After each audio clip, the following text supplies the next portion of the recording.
మరి మనందరి ఇష్ట దైవం ఆ గంగమ్మ తల్లి ఆశీస్సులతోటి మీరంతా సంతోషంగా ఆనందంగా ఉండాలని, మంచి పంటలు పండాలని, మీ పిల్లలకి మంచి భవిష్యత్తు, మంచి చదువులు చదివించుకొని మీరు ఆర్థికంగా బలోపేతం కావాలని చెప్పి కూడా ఈ సందర్భంగా గ్రామస్తులందరినీ కూడా నేను కోరుకుంటున్నారు.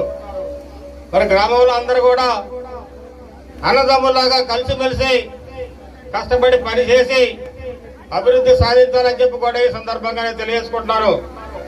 మరి గత ప్రభుత్వం లాగా ఈ ప్రభుత్వంలో కక్ష సాధింపు చర్యలు ఏమి ఉండవు.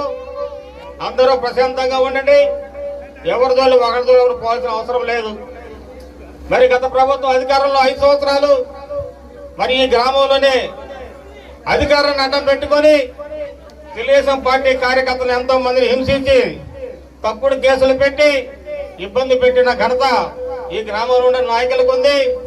కానీ ఈ రోజు మాకు ఆ కక్ష సాధింపు సాధించాలనే ఆశయం కానీ అలాంటి ఉద్దేశం కానీ మాకు కానీ మా నాయకుడు చంద్రబాబు నాయుడు గారు కానీ ఎలాంటి ఆలోచనలు లేవని చెప్పి కూడా ఈ సందర్భంగా నేను తెలియజేసుకుంటున్నాను. గ్రామంలో అందరూ కూడా మీరు ఒకరికొకరు బంధువులు, అందరూ అన్నదమ్ములా కలిసిమెలిసి ఉండండి. అనవసరంగా సమస్యలు తెచ్చుకోవద్దు. మీరందరూ కలిసిమెలిసి సంతోషంగా ఆనందంగా ఉంటే నాకు కూడా చాలా ఆనందంగా ఉంటది. ఊర్లో ఏ సమస్య వచ్చినా కానీ మరి నేను బాధపడాల్సి వస్తుంది నీకోసం. అందుకని మీరు ఇప్పటి నుంచి అయితే సరే కక్షలో కార్పణ్యాలు, వ్యక్తిగత దేశాలు పక్కన పెట్టి అందరూ కలిసిమెలిసి ఉండాలని చెప్పి కూడా ఈ సందర్భంగా నేను తెలియజేసుకుంటున్నారు.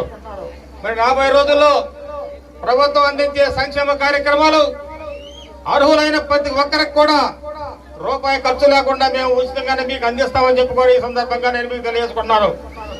మరి గత 5 సంవత్సరాల్లో మన గ్రామంలోని ఇళ్ల స్థలాల పేరుతోటి, పెన్షన్ల పేరుతోటి, ఇళ్ల పేరుతోటి దోపిడీ చేసిన సంఘటన మీ అందరూ తెలుసు. ఇళ్ల స్థలాలు మీకు ఊరకనే రాలేదు, పెన్షన్లు మీకు ఊరకనే రాలేదు. మరి గతంలో అంతకుముందు 5 సంవత్సరాలు తెలుగుదేశం పార్టీ అధికారంలో ఉన్నప్పుడు ప్రతి ఒక్కరికి కూడా పార్టీ చూడకుండా, కులం చూడకుండా ప్రతి ఒక్కరికి అర్హులైన ప్రతి ఒక్కరు కూడా పెన్షన్ నేను ఇప్పించాను దగ్గర ఉండని చెప్పి కూడా ఈ సందర్భంగా గ్రామస్తులు తెలియజేసుకుంటున్నారు.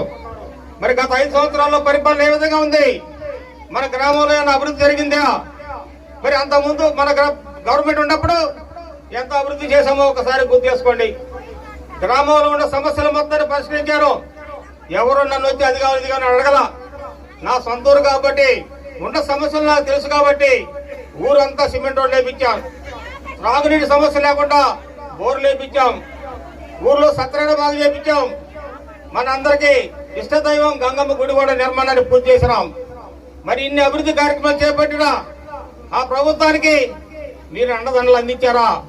విశ్వాసంగా ఉండారా అని చెప్పి ఈ సందర్భంగా నేను మిమ్మల్ని అందరూ అడుగుతున్నాను. మరి ఈ ఊరుని, ఈ గ్రామస్తుని మీకు అన్న లాంటి వాడిని, తమ్ముడు లాంటి వాడిని నేను.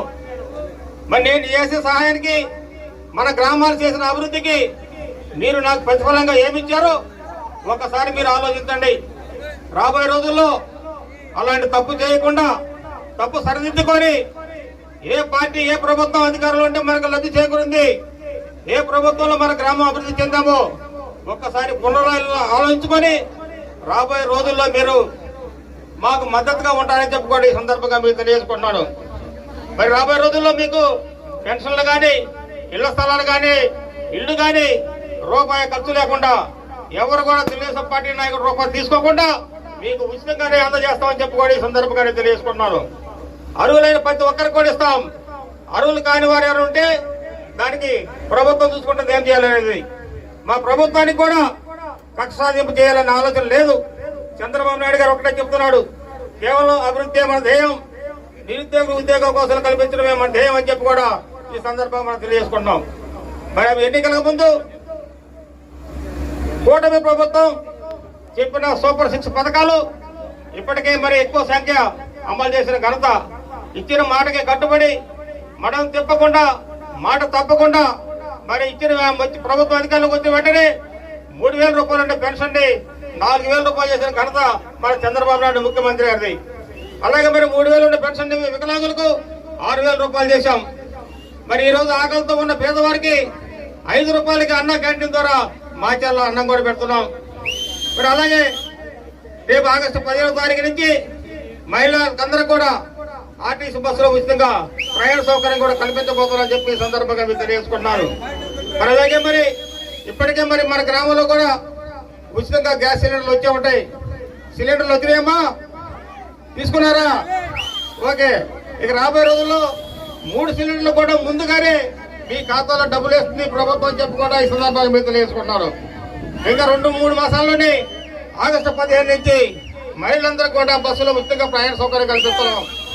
రేపు జూన్ నెలలోనే రైతు బంధు పథకం కింద రైతన్నలు కూడా మరి ప్రభుత్వం సహాయం చేయబోతుంది. మరి 16,500 మందికి చదువుకునే నిరుద్యోగులకి ఉద్యోగ అవకాశం కల్పిస్తారన్న మాట ప్రకారం మొన్న డిఎస్సి నోటిఫికేషన్ కూడా ఇవ్వడం జరిగిందని చెప్పి కూడా ఈ సందర్భంగా మీకు తెలియజేసుకుంటారు. మరి రాష్ట్రాన్ని అభివృద్ధి చేయాలంటే మరి ఒక దృక్పథం, ఒక ఆశయం, ఒక స్ఫూర్తివంతమైనటువంటి నాయకుడు చంద్రబాబు గారి నాయకత్వంలోనే రాష్ట్ర అభివృద్ధి చెందుతుందని చెప్పి ఈ రోజు మన భారతదేశం అంతా చెప్పుకున్న సంఘటన మనందరూ తెలుసు.